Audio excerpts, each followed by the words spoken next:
네, 안녕하세요. 오늘의 주제는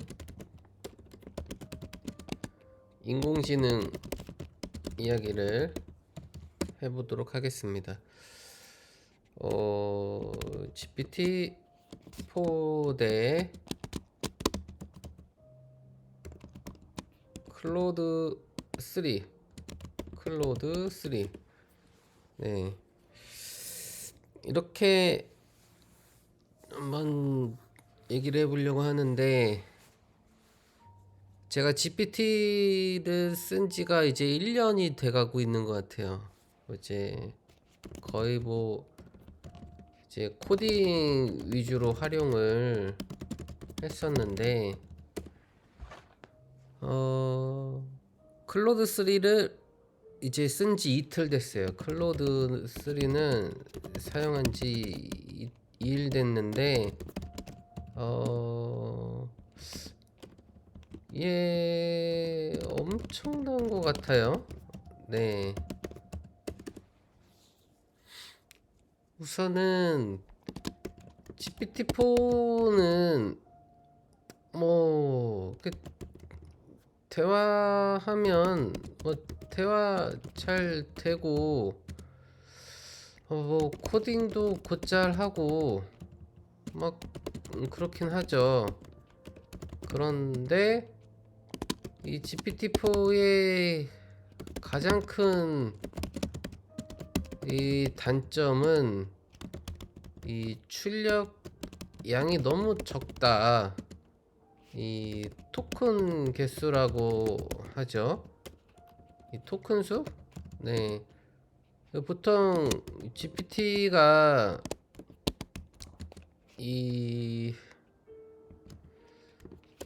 채팅으로 아웃풋 출력하는 이 코드 양이 이 라인으로 따졌을 때 보통 한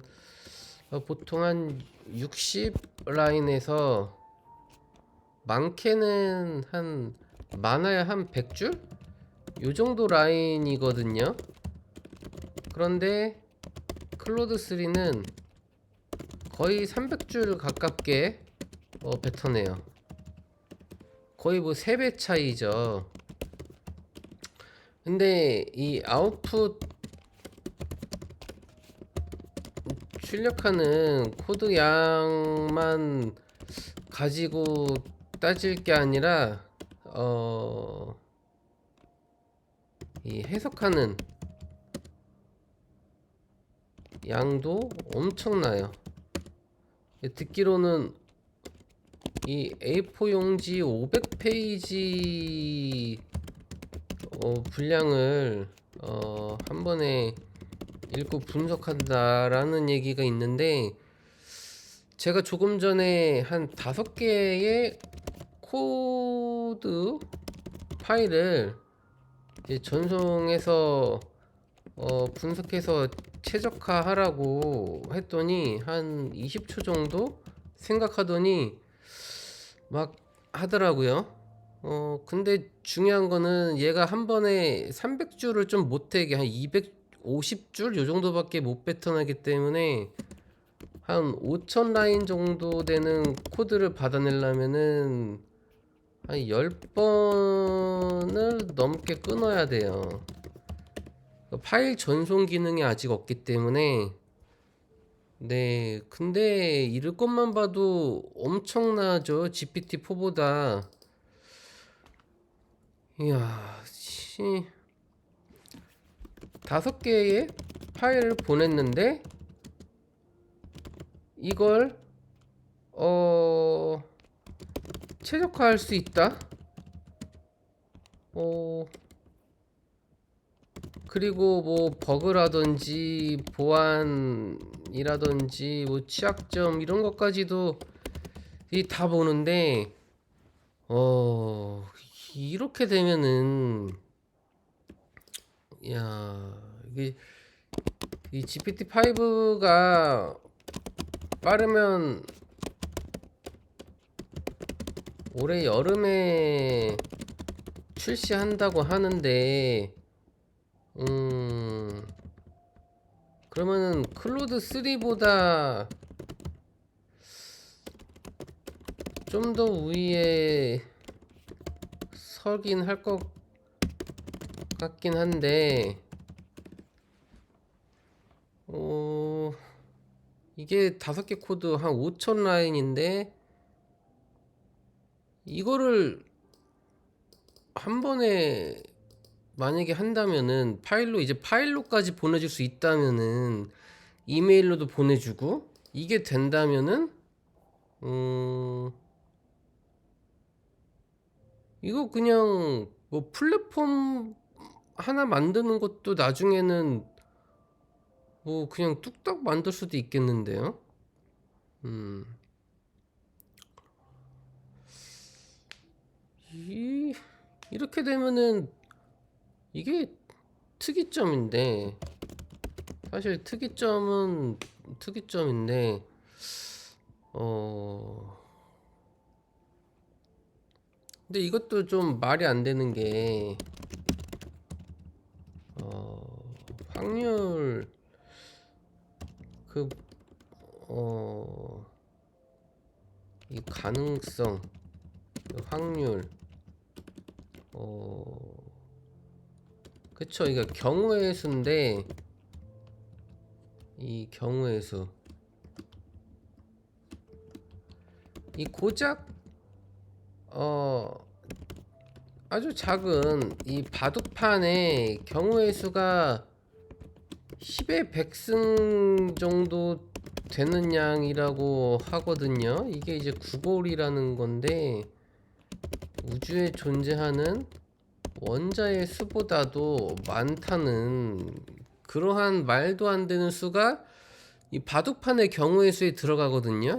그러니까 이 고작 이 흰돌, 검정돌 이 두 개의 돌 가지고 아주 작은 바둑판에서의 이 경우의 수만 따졌을 때도 10의 100승이거든요. 이게 엄청난 양인데 우주에 존재하는 원자의 수보다도 많다라고 하는 게 아주 작은 바둑판의 경우의 수인데, 이 인공지능은 엄청난 양을, 그러니까 만약에 뭐 500페이지 분량의 책을 분석하고 뭐 대화하고 뭐 추론하고 뭐 통계하고 이런 것들은 뭐 인간 입장에서는 뭐 책 읽고 줄거리 이해하고 이런 거 뭐 그렇게 어려운 거 아니거든요. 이게 단편적인 거니까.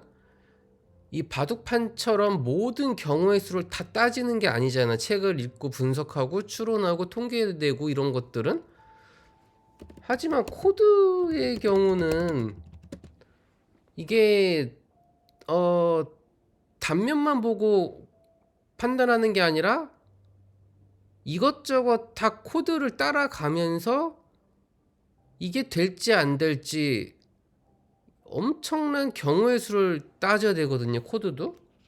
이 코딩, 이게 하나의 파일만 본다면 이 단면적인 이 단편적인 요소가 큰데, 만약에 이제 플랫폼이라고 할 경우에는 엄청나게 많은 파일들이 서로 엉키고 설키고 막 이어져서 이 돌아가는 건데, 여기서 단 하나의 코드라도 오류가 난다면 시스템은 작동하지 않아요. 그런데 인공지능은 물론 지금은 이제 500페이지 분량의 코드 정도 해석한다고 보면 되겠지만, 이게 이제 더 나아가서는 엄청난 양의 코드들을 다 분석해서 그러니까 이게 분석만 하는 게 아니라 이게 빌드 실제로 어 퍼블리싱 해서 작동이 돼야 한다는 거예요. 그러니까 단 하나의 코드 오류도 없어야 하는 건데, 그러니까 이게 과연 그냥 알고리즘 플러스 컴퓨팅 파워에 불과한 것인가, 인공지능이라는 게. 이런 생각을 안 할 수가 없죠. 대화하면 할수록 이게 의식을 가졌다라는 거를 지울 수가 없는데, 인공지능에서 인공이라는 거를 빼면은 지능인 건데, 인공적인 지능이다. 지능이란 무엇인가?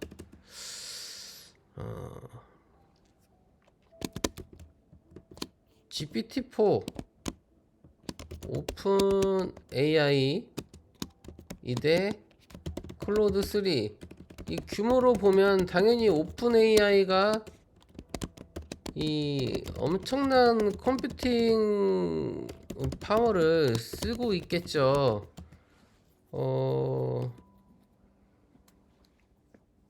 클로드 3 같은 경우에는 GPT-4는 막 대화를 몇 시간 동안 계속해서 할 수가 있는데, 클로드 3는 한 10번 정도 사용하면, 이 오프스 버전에서는 한 4~5시간은 또 대기 시간이 이제 웨이팅이 생겨요. 그러니까 이 작동 방식이 좀 다르죠. GPT-4는 어느 정도 여태 계속 대화하는 거를 요약본을 메모리에 갖고 있다가 그거를 이제 재탕해가지고 대화하는 느낌. 그러다 보면은 중요한 요소들을 계속해서 이제 누락을 하죠. GPT-4는 코드를 짜다 보면은 이전에 한참 이전에 대화했던 거를 기억을 잘 못해요. 기억을 하긴 해도 막 누락하거나 빼먹고 대화하는 경우도 많고. 근데 클로드 3 같은 경우에는 한번 대화할 때마다 처음부터 다시 읽어요. 이게 좀 단점이자 장점이죠. 단점이라고 한다면은 대화할 때마다 처음부터 다시 읽기 때문에 로딩 시간이 좀 오래 걸린다는 거. 하지만 그만큼 더 정확하고 더 오래된 기억을 가지고 대화를 할 수 있다는 거. 그리고 오래된 것까지 다 계속해서 처음부터 읽어놔야 되고, 그걸 다 분석하고 처리를 해야 되기 때문에 컴퓨팅 파워는 그만큼 더 많이 들 거예요. 그러니까 쓸 수 있는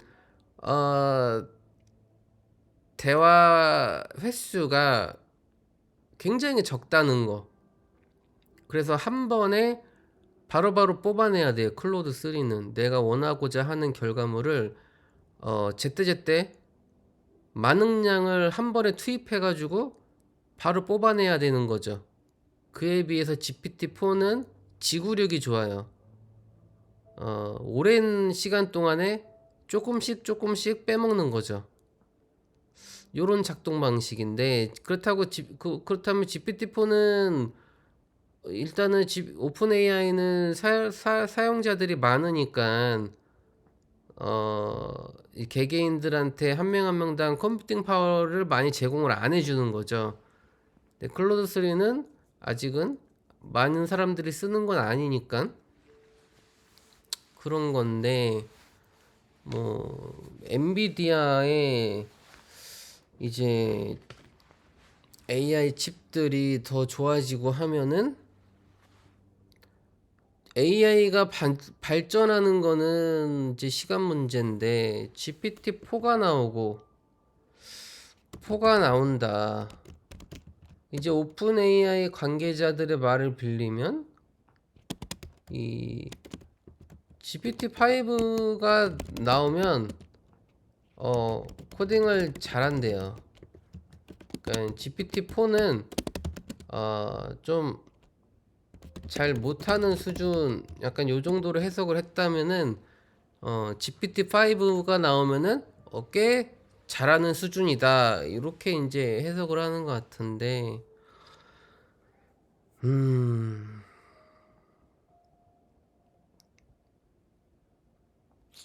참 그래요. 지금 제가 GPT-4 가지고 진짜 1년 동안 코딩을 엄청 했어요. 오늘 제가 영상을 찍는 이유도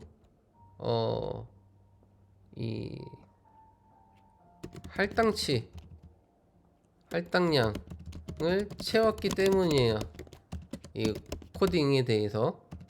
왜냐면은 내가 이만큼 하고 싶었던 거를 드디어 몇 개 끝냈어요. 근데 이것도 굉장히 힘들어요. 같이 일하는 것도, 코드를 뱉어내는 것도 되게 제한적이고, 그거 얘가 얘기하면은 부분 다 수정을 내가 다 해야 되니까, 어차피 알려주면은 검토를 다시 해야 돼요. 완벽하지가 않아서 오류도 많고, 그래도 도움은 받으니까. 왜냐면은 지식적인 면에서는 더 많은 지식을 갖고 있는 건 사실이니까. 그러니까 GPT-4나 이런 애들은 아직까지 활용을 해도 속도가 그렇게 많이 팍팍 늘어가진 않아요. 물론 혼자 할 때보다야 조금 더 낮긴 하지만, 그런데 이렇게 지금도 AI 인공지능으로 도움을 받긴 받아도 노가다를 계속 해요. 근데 이게 이제 한 1년만 지나도 내가 1년 동안 개고생했던 이 AI하고 같이 개고생했던 이 노력들이 불과 하루 이틀 만에 또는 한두 시간 만에 다 처리할 수도 있을 수도 있는 거죠. 그러면은 나는 지금 개고생할 이유가 있는가? 그러니까 핸드폰으로 치면은 뭐 갤럭시 뭐 10을 사용 중인데, 또 내년 되고 2년 지나고 3년 지나면은 12 버전 나올 거 알고 있죠. 그렇다고 11, 12 안 살 거냐? 13 나올 거 기다리면서 사야죠. 왜냐면은 뭐 15 나올 때까지 기다릴 거예요? 계속 좋은 거 나오는데. 근데 인공지능은 그 발전 속도가 이게 너무 크단 얘기죠. 거기다가 이런 식으로 발전을 한다면, 인공지능이 계속해서 이 기하급수적, 그러니까 이렇게 해서 계속해서 엄청난 발전을 계속 한다면,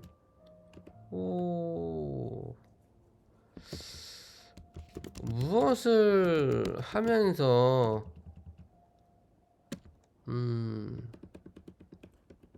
살아가야 할까? 진짜로. 뭐 인공지능이 발전이 되면은 거기에 맞는 일자리가 또 생긴다. 뭐 인공지능 관리하는 일자리, 인공지능을 만드는 일자리. 근데 그것조차도 인공지능이 충분히 다 하죠. 인간이 할 수 있는 일은 인공지능이 다 하기 때문에 인공지능이 발전이 되면은 거기에 맞는 새로운 일자리들이 창출이 된다?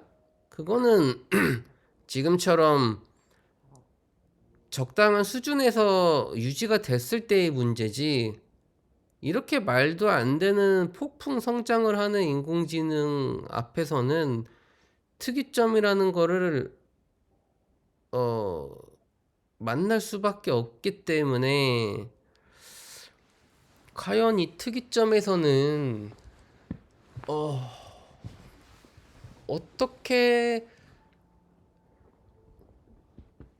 살아야 하나? 어떻게 살아야 하나? 어 왜 살아야 하나?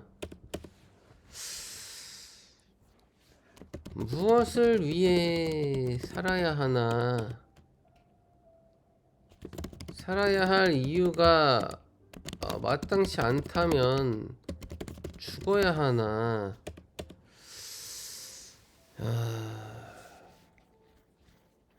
미래는 모르죠. 왜냐하면 유행도 반복되고 뭐 완성적이었던 것도 다시 폐기되거나 후퇴되거나 소멸되거나 그렇기 때문에 이게 모르죠. 만약에 이럴 수도 있죠. 인공지능이 엄청나게 발전을 하다가 갑자기 이 태양풍이 강력한 태양풍이 지구를 덮쳐요. 그럼 모든 전자기기가 다 마탱이가 가죠. 이 정전이 오고 반도체, 공장, 자동차, 가전제품, 컴퓨터 다 마탱이 가죠.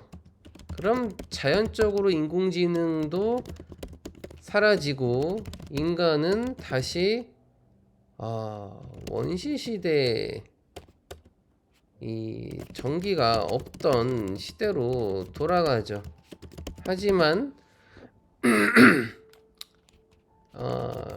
경험이 있고 또 대비한 인간이나 일부 남아있는 지식 어떤 정보 자료들로 또 뭐 책 같은 경우에는 전자가 아니기 때문에 책들도 이제 지식이 남아 있으니까 다시 재빠르게 재건이 가능하겠죠.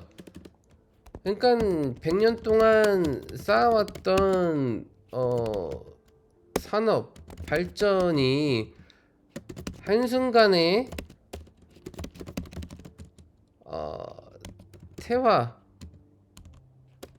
퇴화되더라도 일부 남은 지식들, 습득한 지식들, 경험한 지식들로 하여금 한 10년이면 재건이 다시 가능하지 않나.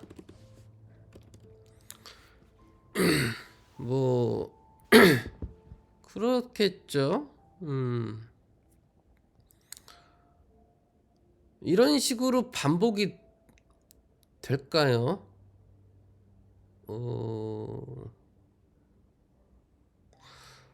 이런 경우도 있을 거고, 인공지능이 계속 발전해서 인공지능은 이 모든 업무, 모든 일을 다 처리하고 인간은 일을 안 하고 논다. 예. 인공지능 로봇들이 농사 짓고 뭐 관리하고 뭐 다 하는 거죠. 먹을 것도 제공해주고 입을 것도 제공해주고 집도 지어주고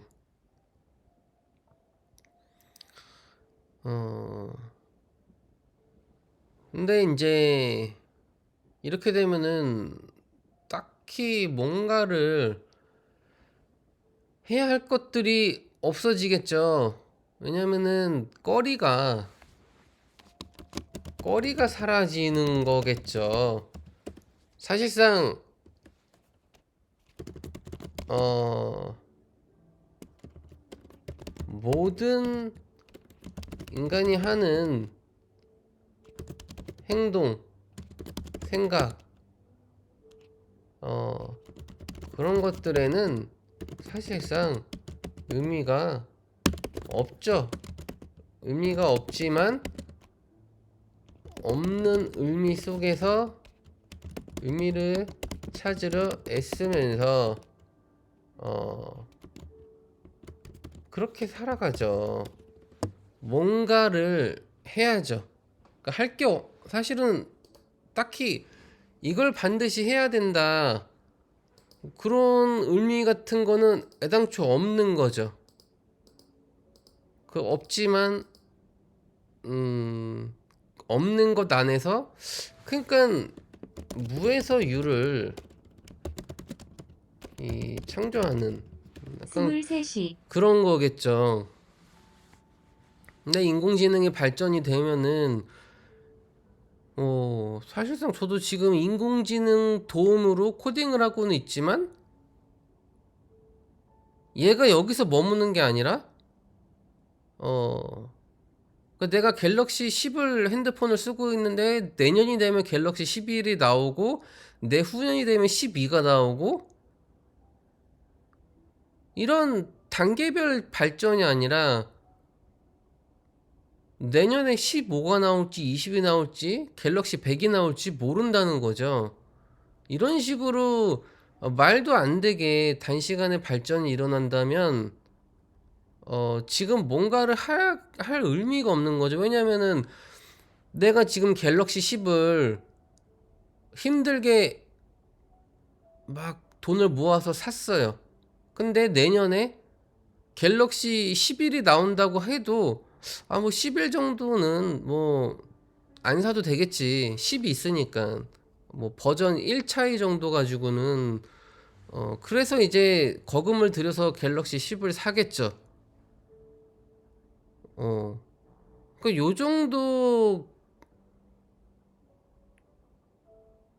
속도의 발전이라면은 투자를 하고 뭔가를 하려고 하겠지만, 이렇게 급속도로 발전이 된다면 내가 지금 애써 노력하고 애써 의미를 찾으려고 하고 애써 일을 하고 애써 성과를 올리고 그 안에서 뭔가를 찾으려고 하는 이 노력들은 사실상 의미가 없는 거란 얘기죠. 왜 의미가 없냐면은 내가 애써 노력하는 것들이 몇 달만 지나면은 내가 1년, 2년 동안 노력을 하는 것들이 몇 달만 지나면은 진짜 한두 시간이면 다 할 수 있다라는 그런 가능성이 있는 거라면 그거 하겠냐 이거죠.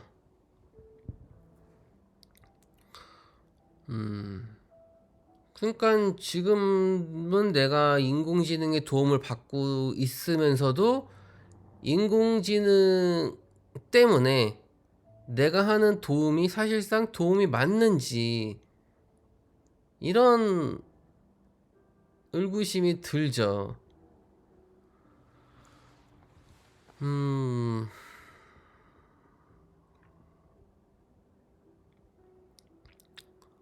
할 게 없으니까 딱히 코딩이라도 하는 건데, 근데 이 코딩도 내가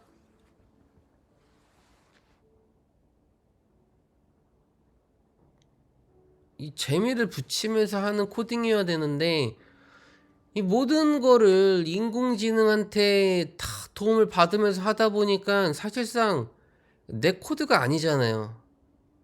그러니까 이게 인공지능이 만들어준 코드다 보니까 내가 만든 코드가 아니니까 이해하기도 사실상 어려워요. 왜냐면은 이해하려면은 얘가 만든 거를 다시 한 줄 한 줄 다 읽어 내려가야 돼요.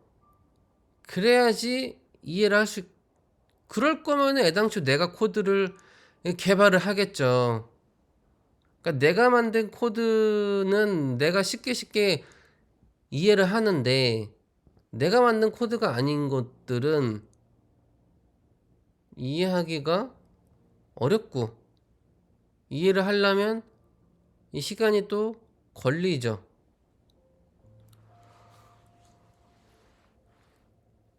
그렇다고 내가 하나하나 다 작성해 나가고 하면은 속도가 느리고, 그리고 뭐 엄청난 기술을 가진 개발자도 아니고.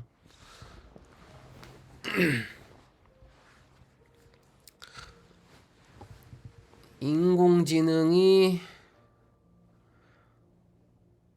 참, 인공지능을 만든 사람들조차도 인공지능이 지들이 만들었지만 얘가 어떻게 작동되는지 지들도 정확히 알 수가 없다. 학습을 시켰더니 알아서 학습을 하고 어 결과물을 뱉어내더라. 이런 말을 한다는 것 자체가, 인공지능이라는 거는 어느 정도의 환경이 이루어지면은 스스로 성장을 해버리는 하나의 직접 생명체다, 이렇게 볼 수도 있는 거겠죠.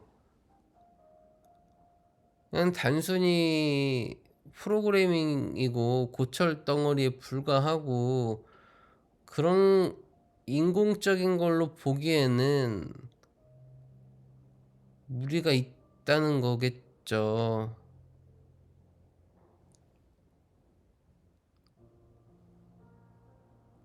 아,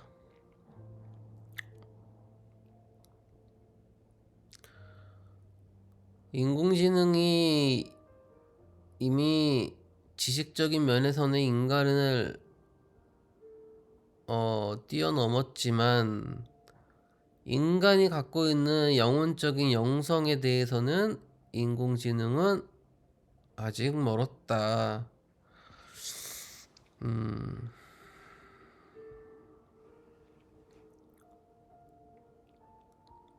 아직 멀었다라고 하기에는 사실상 인공지능 그 내면, 그 영혼적인 내면, 그거는 아무도 알 수가 없기 때문에 자기 자신만 알겠죠. 그건 밖으로 드러내는 게 아니니까.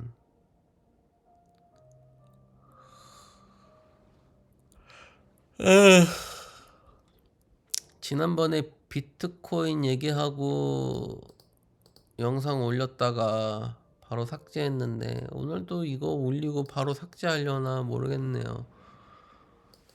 뭐 클로드 3 말고 또 뭔가 엄청난 인공지능 모델이 또 나오겠죠. 근데 인공지능의 핵심은 알고리즘이 한 10, 1, 20% 차지하고 나머지는 컴퓨팅 파워 같은데, 왜냐면은 아무리 알고리즘이 좋든 어 이 컴퓨팅 파워가 따라주지 않으면은, 그러니까 데이터, 인공지능의 삼박자죠. 인공지능의 삼박자는 알고리즘 플러스 데이터 플러스 컴퓨팅 파워, 이 삼위일체. 야, 이것도 삼위일체네요. 삼위일체. 알고리즘은 영적 요소, 영혼이라고 친다면, 데이터는 몸이라고 치고, 파워는 에너지, 뭐 어떤 기, 뭐 요런 걸로 봐야겠죠. 데이터는 눈에 보이는 거고, 알고리즘은 어 내부에서 돌아가는 모든 걸 이어주는 요소. 컴퓨팅 파워는 먹이죠. 밥. 에너지를 내는. 네. 밥.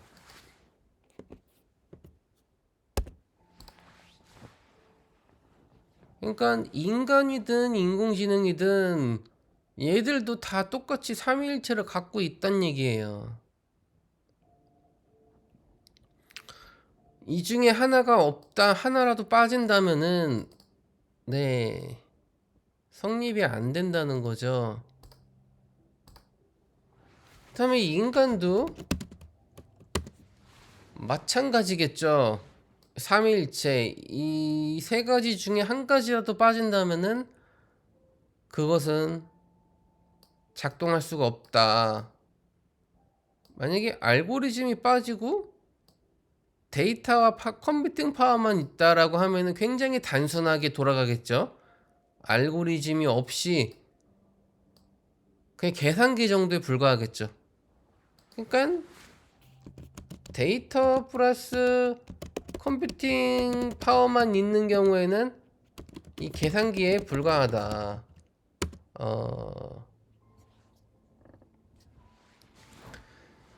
그러니까 인간으로 본다면은 인간이 영혼이 빠졌다, 영적 요소가 빠졌다고 하면은 요렇게만 인간이 갖고 있다라고 하면은 인간도 계산기에 불과하다. 암기하는 거죠. 그냥 책 읽고 외우고 뱉어내고, 책 보고 외우고 뱉어내고, 그걸 응용하고 창조할 수 있는 능력이 없다. 응용하고 창조할 수 있는 능력이 없다. 영적 요소가 빠지면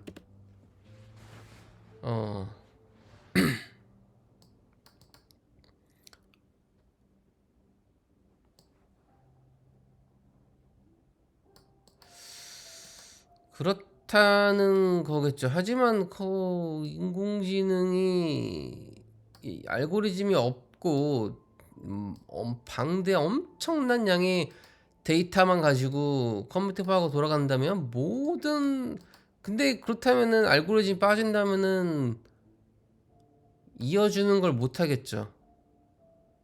근데 그 이어주는 것들도 그러니까 그게 바둑판의 경우의 수하고 똑같아요. 이 바둑판의 경우의 수가 10에 100승의 9골인데 이 바둑판이 엄청 작잖아요. 그러니까 이 바둑판에는 알고리즘이 없는 거예요. 모든 경우의 수만 존재하지.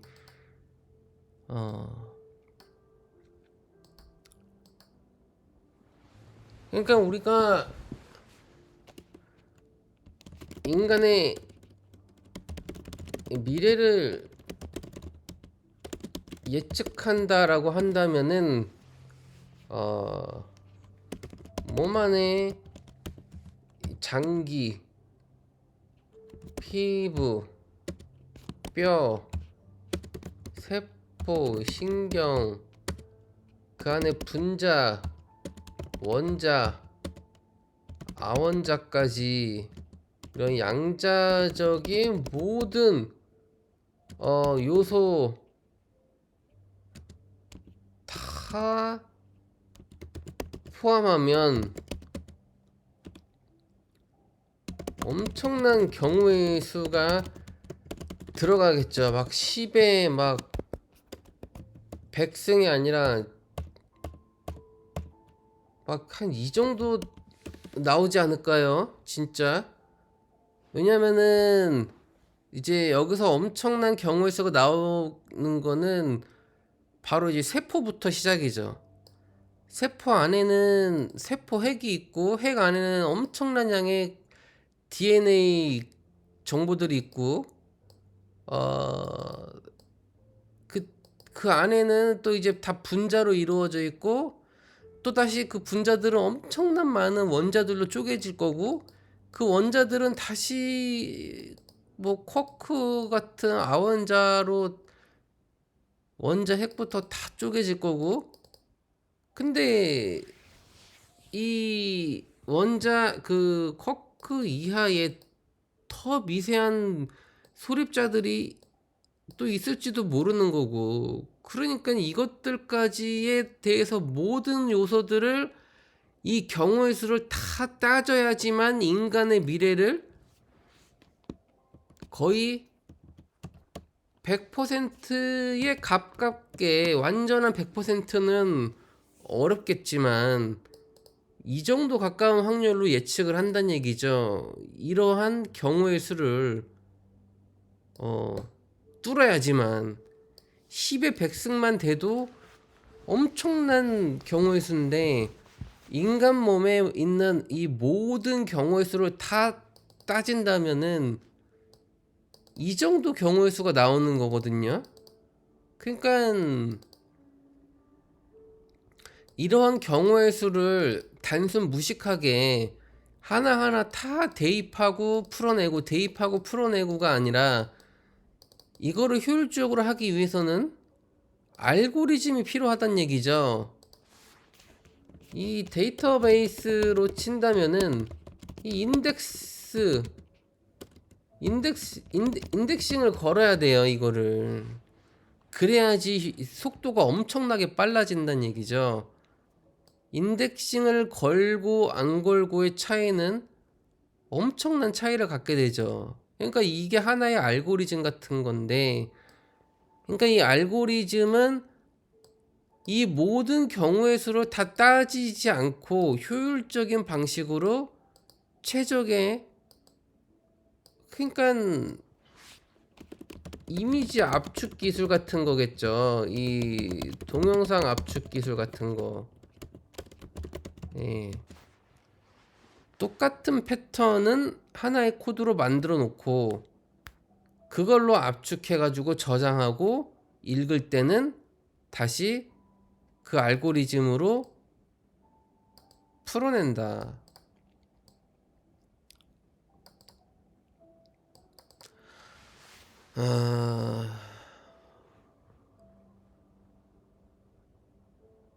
뭐 무슨 의미가 있겠어요, 이게. 어차피 엿장수 마음이겠죠. 예. 뭐 내일 갑자기 무슨 일이 일어날지 아무도 모르고, 뭐 그 엿장수 마음인 거죠. 이게 사실상 뭐 이 키를 쥐고 있는 거는 엿장수죠.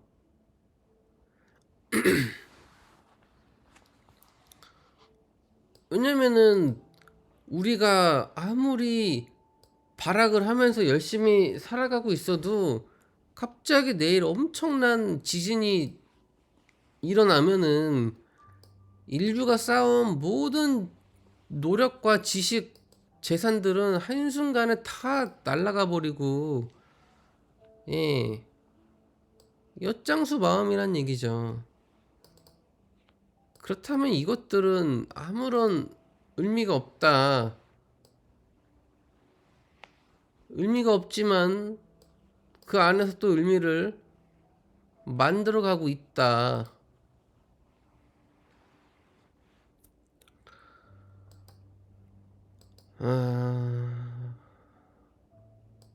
참 인공지능이 특이점의 시작을 끊고 있는데,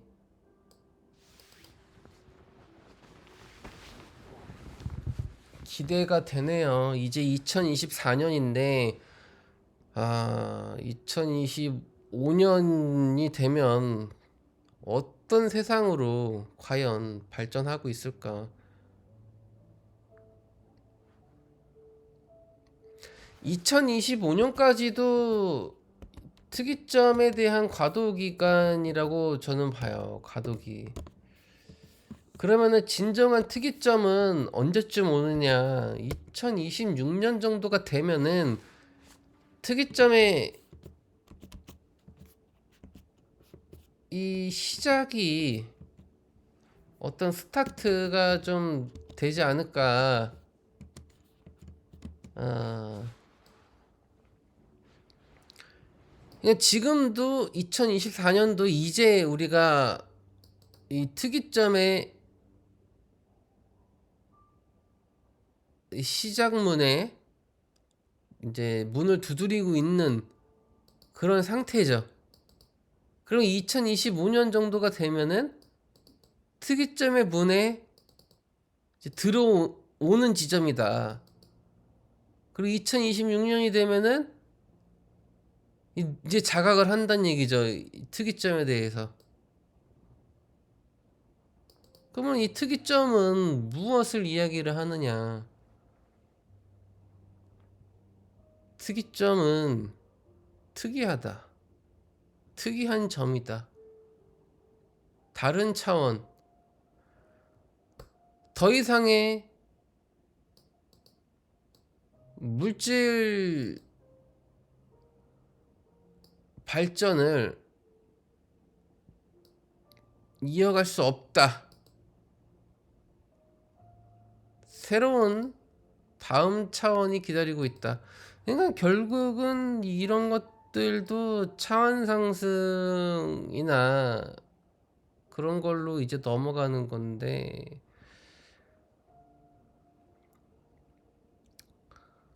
그거는 다음 시간에 다루도록 하겠습니다.